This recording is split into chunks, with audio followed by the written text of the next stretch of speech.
நாம் இப்போ செய்ய போகிறது காரக்குழி பணியாரம். அதுக்கு நம்ம ஒரு கப் பெரிய கப்பில் இட்லி மாவு எடுத்து வச்சுருக்கோம். அது இன்றைக்கி அரைச்சது. அதுக்கு ஒரு பெரிய சைஸ் வெங்காயம் பொடியாக நறுக்கி வச்சுருக்கோம். கருவேப்பிலை, கொத்தமல்லி, பச்சை மிளகாய் 3ஐயும் பொடியாக நறுக்கி வச்சுருக்கோம். போட்டுக்கலாம். நல்லா கலந்து விட்டுக்கலாம். இப்போ மாவு நமக்கு இப்போ திக்காக தான் இருக்குது. தண்ணியாக தெரிகிறவங்க லைட்டாக வேணால் அரிசி மாவது ரவாவது கலந்துக்கோங்க. இப்போ நம்ம குழி பணியாரம் எப்படி செய்கிறது பார்க்கலாம். பணியாரங்கள் காஞ்சிடுச்சு. இப்போ நம்ம ஒரு கரண்டியாக எடுத்து ஊற்றிக்கலாம்.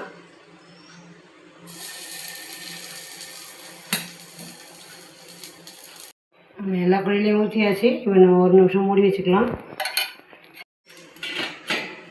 ஒரு நிமிஷம் ஆயிடுச்சு. இப்போ நம்ம பிரட்டி விட்டுக்கலாம்.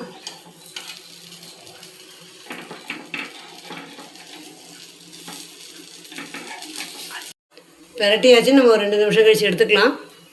2 நிமிஷம் ஆயிடுச்சு. எடுத்துகிட்டு பாக்கி மாவையும் நம்ம இது மாதிரி குழி பணியாரத்தில் போட்டு எடுத்துக்கலாம்.